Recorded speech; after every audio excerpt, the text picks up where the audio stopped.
Okay so आज के session में हम विंड एनालिसिस के बारे में सीखेंगे। विंड एनालिसिस के लिए जो कोड हम इस्तेमाल करेंगे वो कोड है IS 875 पार्ट 3।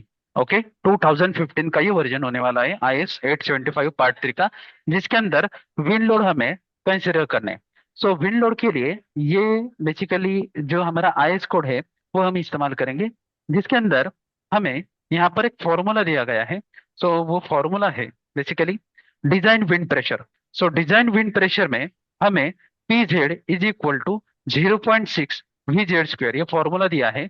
PZ मतलब wind pressure at height Z। Okay wind pressure किस में आने वाला है, न्यूटन पर मीटर स्क्वायर के अंदर हमें असाइन करना है। और VZ के अंदर design wind speed at height Z आने वाला है। डिजाइन विंड स्पीड हम यहाँ से कंसिडर कर सकते हैं। यहाँ पर जो PD का फॉर्मूला दिया है वो PD का फॉर्मूला है KD × KA × KC × KD। Okay okay ये हमारा कोड है। यहाँ पर हमें PD की वैल्यू दी गई है। Design wind pressure PD can be obtain as है, तो हम इसका नहीं इस्तेमाल करने वाले। हम यहाँ पर ये फॉर्मूला का इस्तेमाल करने वाले हैं, PZ = 0.6 VZ²। ओके तो यहाँ पर हम अगर चेक करें तो wind pressure at height Z दिया हुआ है, तो ये हमें कैलकुलेट करना है PZ। तो PZ कैलकुलेट करने के लिए हम ऊपर यहाँ पर चेक कर सकते हैं। यहाँ पर देखिए पेज नंबर 5 पर डिजाइन विंड स्पीड VZ का वैल्यू दिया है। तो इस VZ के अंदर हमें VZ = VB × K1 K2 K3 K4, ये वैल्यूज हमें फाइंड आउट करनी है। तो यहाँ पर हमें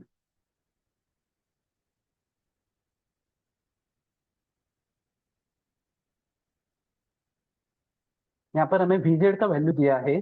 VZ = design wind speed at height Z in meter per second. Okay तो यहाँ पर अगर चेक करें तो design wind speed at height Z है, हमें ये फाइंड आउट करना होगा।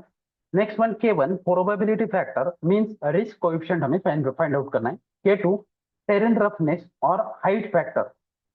K3 टोपोग्राफी फैक्टर और K4 इंपॉर्टेंस फैक्टर और फॉर द साइक्लोनिक रीजन। तो हम स्टार्ट करेंगे K1 से। बट K1 के लिए हमें basically wind speed find out करना पड़ेगा यहाँ पर VB, क्योंकि K1 बेसिकली विंड स्पीड के ऊपर डिपेंड होने वाला है। तो विंड स्पीड के लिए हमें एक लोकेशन चूज करना है। तो विंड स्पीड का हम एक लोकेशन चूज करेंगे, तो मान लीजिए पुणे का विंड स्पीड हमें फाइंड आउट करना है। तो हम यहाँ पर पेज नंबर 6 पर चेक कर सकते हैं। तो पेज नंबर 6 पर हमें पुणे का ये रीजन दिखाई दे रहा है, तो यहाँ पर पुणे है। तो पुणे का जो विंड स्पीड है वो हमें कैलकुलेट करना है। बट इस ग्राफ के अंदर प्रॉपरली ये विजिबल नहीं है। ओके अगर ये कलरफुल होता तो विजिबल होता, बट इसके अंदर कुछ भी चीजें प्रॉपरली विजिबल नहीं है, तो हम एनेक्सर का इस्तेमाल करेंगे। एनेक्सर का इस्तेमाल करने के लिए हम डायरेक्टली रिपोर्ट के मतलब आईएस कोड के लास्ट पेज पर आ जाएंगे। यहाँ पर हमें एनेक्स मिल जाएंगे।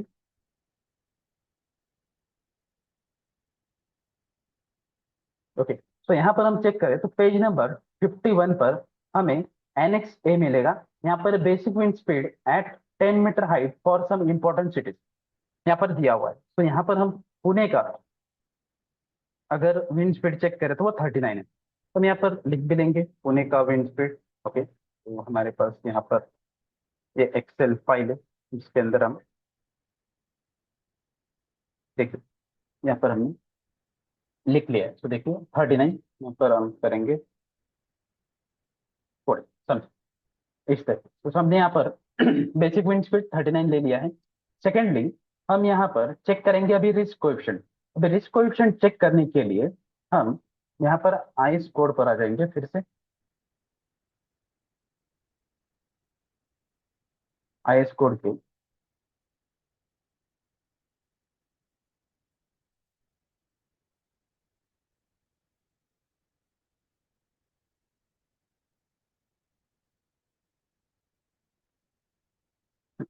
आईएस कोड के पेज नंबर 7 पर हमें ये एक टेबल मिलेगा। K1 table number 1 risk coefficient for different classes of structures in different wind speed zone. तो यहाँ पर हमें 33 के लिए चेक करना है, तो सॉरी 39 के लिए चेक करना है। तो ये 39 का यहाँ पर हमें कॉलम मिल जाएगा। अभी यहाँ पर हमें स्ट्रक्चर चेक करना होगा। सॉरी तो यहाँ पर पहला है all general building and structures. तो जनरल बिल्डिंग के लिए फैक्टर 1 रहेगा। Temporary shed structure such as those use during construction operation, for example formwork, false work, structure during construction stages and boundary walls, इसके लिए 0.76 का फैक्टर है।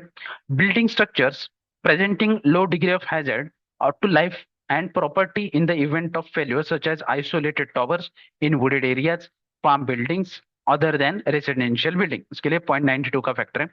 Important building and structures such as hospitals, communication building, tower, power plant structures, उसके लिए 1.06 का है।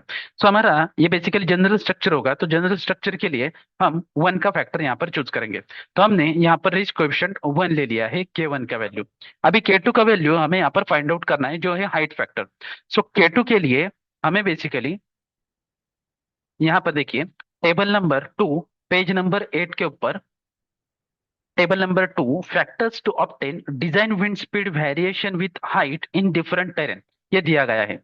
So different terrain कौन कौन से है, तो यहाँ पर टेरेन कैटेगरी 1 से लेके टेरेन कैटेगरी 4 तक हमें अलग अलग टेरेन दिए जाएंगे। सो हमें हमारा पहले तो टेरेन चूज करना होगा। तो टेरेन चूज करने के लिए हमें आईएस कोड में से टेरेन की इंफॉर्मेशन कैलकुलेट करनी है। सो टेरेन की इंफॉर्मेशन हमें पेज नंबर 5 से मिलेगी। पेज नंबर 5 क्लॉज नंबर 6.3.2.1, यहाँ पर कैटेगरी 1 दिया है। कैटेगरी 1 के अंदर expose open terrain with few or no obstruction and in which the average, यहाँ पर अभी पेज नंबर 6 के यहाँ पर दिया है, average height of any object surrounding the structure is less than 1.5 metre. So उस स्ट्रक्चर के आजू बाजू जो भी स्ट्रक्चर्स होंगे या जो भी सराउंडिंग होगा, उनका जो हाइट होगा वो लगभग 1.5 मीटर तक होगा। सो ये कंडीशन बहुत ही रेयर होगी।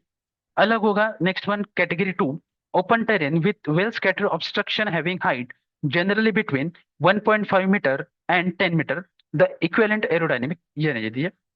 सो हम यहाँ तक ही कंसिडर करेंगे कि हमारा जो स्ट्रक्चर होगा वो बेसिकली 1.5 मीटर से 10 मीटर तक हाइट में सराउंडिंग के अंदर होने वाला है। कैटेगरी 3 का अगर चेक करें, terrain with numerous closely spaced obstruction having the size of building structures up to 10 meter in height with or without few isolated tall structures, the equivalent aerodynamic roughness height 0.2.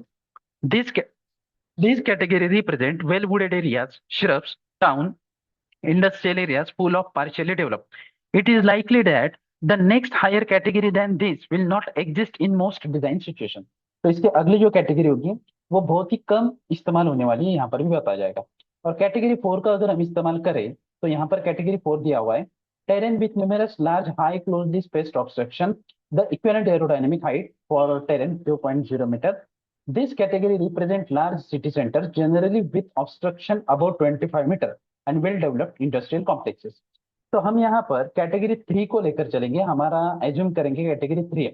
तो category 3 के हिसाब से अगर हम देखें तो table number 2 के अंदर कैटेगरी 3 ये दिया हुआ है।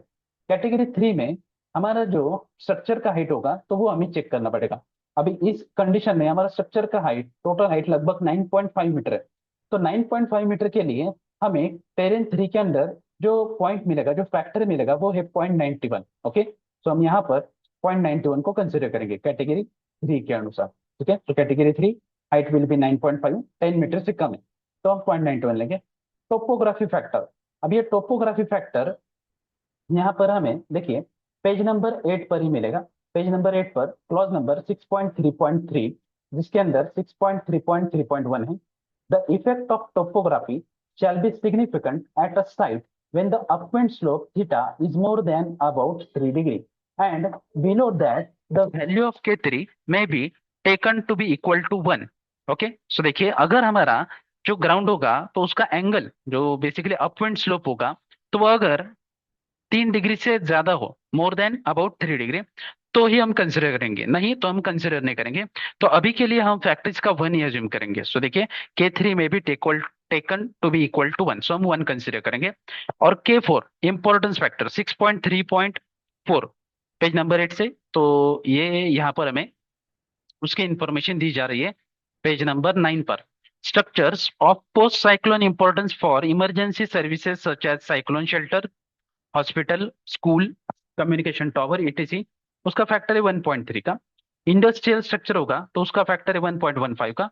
ऑल अदर स्ट्रक्चर का फैक्टर है 1, सो हमें ऑल अदर स्ट्रक्चर के लिए कंसिडर करना है। सो देखिए यहाँ पर हमारा इंपॉर्टेंस फैक्टर होगा 1, और टोपोग्राफी फैक्टर जैसे हमने कंसिडर किया फ्लैट ग्राउंड, वहां पर भी 1 होगा। तो इसे अगर हम कैलकुलेट करें तो हमें यहाँ पर VZ मिलेगा, और VZ की वैल्यू यहाँ से हम देख सकते हैं 35.49। इसका सभी का मल्टीप्लीकेशन हमने कर दिया यहाँ पर लिस्ट में, लास्ट में, तो 35.49 आ जाएगा।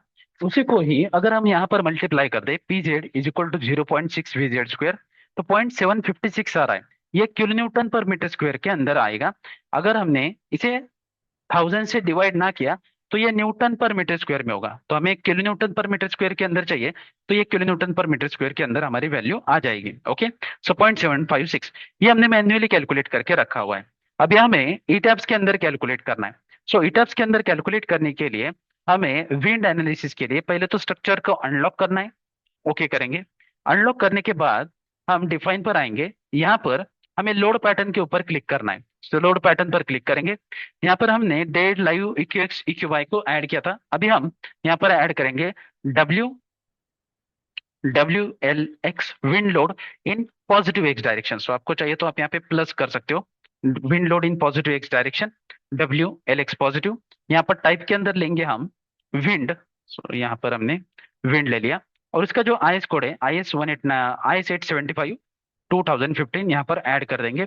सिंपली WLX नेगेटिव ऐड करेंगे, then again WLY positive add करेंगे, देन WLY नेगेटिव ऐड करेंगे। अगर आपको LX और LY पॉजिटिव डायरेक्शन में ही चाहिए तो आप बस LX पॉजिटिव और LY पॉजिटिव को ही कंसिडर कर सकते हो, बट मैंने चारों जगह से इसे कंसिडर किया हुआ है।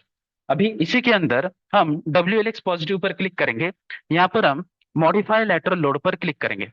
अभी मॉडिफाई लेटरल लोड के अंदर दो ऑप्शंस मिलेंगे, एक्सपोजर एंड प्रेशर कोएफिशिएंट के अंदर, exposure from extent of diaphragm or exposure from shell object. So हम बेसिकली हमने डायाफ्रागम असाइन किया था, तो हम exposure from extent of diaphragm select करेंगे। विंड स्पीड हमने अभी कंसिडर किया था 39, तो हम यहाँ पर हम 39 ऐड करेंगे। टेरेन कैटेगरी हमें चाहिए 3, तो 3 की टेरेन कैटेगरी हमने ऐड कर दी है। इंपॉर्टेंस फैक्टर हमारा अभी 1 ही था, तो 1 ही रखेंगे जो हमने अभी सीखा था। रिस्क कोएफिशिएंट 1 आ जाएगा, टोपोग्राफी फैक्टर भी हमारा 1 ही है, यहाँ से हम एक्सेल के अंदर चेक कर सकते हैं। ओके, 0.91 ऐड करने की यहाँ पर जरूरत नहीं है, वो सॉफ्टवेयर खुद से ही कैलकुलेट कर लेगा। इंपॉर्टेंस फैक्टर हमने यहाँ पर 1 दे दिया है, टोपोग्राफी फैक्टर 1 दे दिया है, और बेसिक विंड स्पीड हमारा होगा 39 का, वो भी हमने यहाँ पर ऐड कर दिया है। अभी एक्सपोजर हाइट, तो जो स्ट्रक्चर का एक्सपोजर होगा वो कहाँ से, सो देखिए basically top level headroom top तक होगा, बॉटम स्टोरी बेसिकली प्लेन से ऊपर हमारा एक्सपोजर होगा। फाउंडेशन लेवल ये जमीन के नीचे आने वाली है, तो फाउंडेशन लेवल हम इसके अंदर कंसिडर नहीं करेंगे।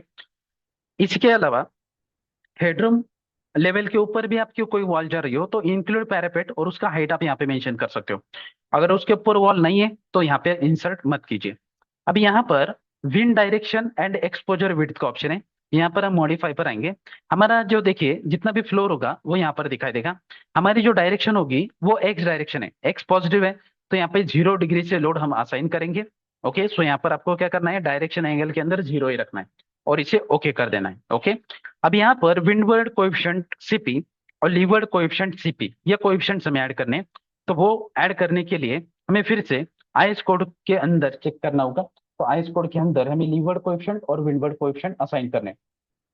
यहाँ पर हम आ जाएंगे नीचे, देखिए यहाँ पर CP external pressure coefficient for walls of rectangular clad building. So इसी के अंदर हमें H/W कंसिडर करना है और L/W कंसिडर करना है।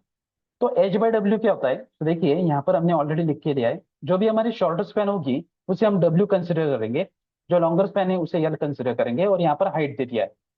अभी हमें यहाँ पर 9.82, तो हमें बेसिकली कैलकुलेट करना है H/W, तो H/W, तो H/W यहाँ पर वैल्यू हो जाएगी, H की वैल्यू है बेसिकली यहाँ पर 9.5। ओके, तो इज इक्वल टू करेंगे 9.5 डिवाइडेड बाय W 9.82, एंटर कर देंगे तो वैल्यू हमारा हो जाएगा 0.96, तो ये लगभग 0.97 हो जाएगा। और अगला वैल्यू होगा, वो होने वाला है हमारा L/W, तो L/W करेंगे, तो L का वैल्यू यहाँ पर हम इज इक्वल्स टू करेंगे, ये हो जाएगा हमारा L डिवाइडेड बाय ये हो जाएगा W, एंटर करेंगे, एंटर, तो ये 1.07 हो जाएगा लगभग 1.07। तो ये फैक्टर्स हो जाएंगे। अभी हमें sorry, हमें यहाँ पर L/W और H/W का वैल्यू मिल चुका है। ठीक? तो H/W है 0.97, मतलब एक से कम है। तो हम इसके अंदर देखेंगे, एक से कम होगी वैल्यू, तो देखिए यहाँ पर क्या दिया हुआ है, H/W लेस देन और इक्वल टू 1 आर। ओके, ये एक से कम होगी, हमारा 0.5 से ज्यादा है, ओके, 1/2 है, तो हम ये सेक्शन कंसिडर करेंगे। हमारा जो H/W का वैल्यू है, वो H/W का वैल्यू 0.5 से ज्यादा है, 0.97 है। तो 0.97 के लिए आप देखिए 1/2 से 3/2, मतलब 3/2 मतलब 1.5 हो जाएगा। तो 1.2 से लेके 1.5 तक कंसिडर करेंगे। तो 1.2 मतलब 0.5 और 3/2 मतलब 1.5। तो इसके अंदर हमारी H/W की वैल्यू आ जाएगी। तो ये सेक्शन हमें इस्तेमाल करना है। अभी इसी के अंदर L/W का वैल्यू हमारा कितना है, तो L/W का वैल्यू हमारा है 1.07, मतलब 1 से ज्यादा है। तो ये देखिए हमारा पहला सेक्शन काम में आएगा, 1 लेस देन और equal to L/W less than और इक्वल टू 3/2। तो देखिए ये 3/2 मतलब 1.5 तक जाएगा, 1 से लेके 1.5 तक। तो ये हिस्सा हमें कंसिडर करना है।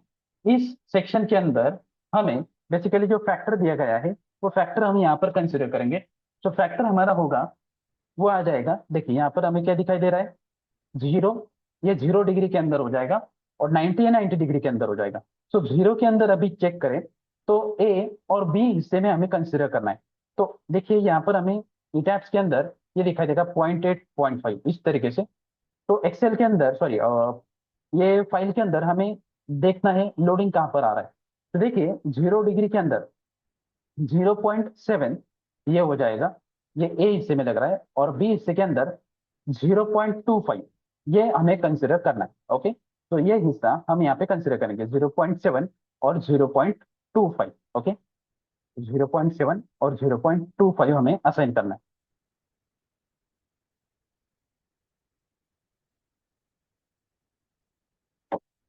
25, ओके। विंडवर्ड कोएफिशिएंट और लीवर्ड कोएफिशिएंट इस साइड से और उस साइड से, देखिए ये 0 डिग्री के अंदर ए साइड में ये लगेगा और बी साइड में 0.25, इसे हम पॉजिटिव ही रखेंगे। तो ये होने वाला है, इसे ही करेंगे हम। ओके, और यही वैल्यू अदर साइड में भी सेम टू सेम अप्लाई होगी। ओके करेंगे, same WLX negative, modify lateral load, then यहाँ पर 39, 39 के बाद यहाँ पर टेरिन कैटेगरी हम 3 चूज करेंगे, 1 important factor, then risk coefficient 1, topography 1, यहाँ से हम प्लिंथ लेवल्स कंसिडर करेंगे 0.7 और 0.25। ओके, और यहाँ पर मॉडिफाई शो पर आएंगे। अभी यहाँ पर हमें 180 डिग्री कंसिडर करना है, क्योंकि 0 के अपोजिट 180 डिग्री आता है। WLX नेगेटिव 180 डिग्री के हिसाब से चलेगा। तो 180 डिग्री हो गया, यहाँ पर हम ओके करेंगे। अब यहाँ पर WLY पॉजिटिव कंसिडर करेंगे, यहाँ पर मॉडिफाई लेटरल लोड पर आएंगे। अभी 90 डिग्री के अंदर ये आने वाला है, तो पहले तो हम विंड लोड असाइन करेंगे, टेरेन कैटेगरी हमारा 3 हो जाएगा, 1 1। यहाँ पर हम प्लिंथ लेवल से कंसिडर करेंगे, मॉडिफाई शो। इसके अंदर हमें वाई पॉजिटिव के अंदर 90 डिग्री कंसिडर करना है। ओके, 90 डिग्री ओके करेंगे। और यहाँ पर फैक्टर, अभी फैक्टर हमारा चेंज हो जाएगा, फैक्टर कौन सा आने वाला है, तो 90 डिग्री वाला। तो 0.6 और 0.6 ये फैक्टर हमें यहाँ पर कंसिडर करना है, सी और डी के हिसाब से, सी और डी फेस पर। तो सी और डी फेस पर 0.25 और -0.25 यही रहने वाला है। तो वही हम वहां पर कंसिडर करेंगे, 0.25 और 0.7 और 0.25, 0.7, 0.25 इसे हम करेंगे। ओके, देन लास्ट वन 39, तो की जगह हम 3 करेंगे, 1 देन 0.7, 0.25, और यहाँ पर हमें मॉडिफाई करना है, यहाँ पर हमें 270 डिग्री कंसिडर करना है। सो 90 के अपोजिट 270 डिग्री आता है, 270 डिग्री हमें कंसिडर करना है। ओके करेंगे, ओके करेंगे और ओके कर देंगे। तो ये हो गया हमारा लेटरल लोड का डेफिनेशन। सो लेटरल लोड हमें इस तरीके से कंसिडर करना है। अभी हम स्ट्रक्चर को असाइन कर लेंगे। तो यहाँ पर हमें करना है एनालाइज, रन।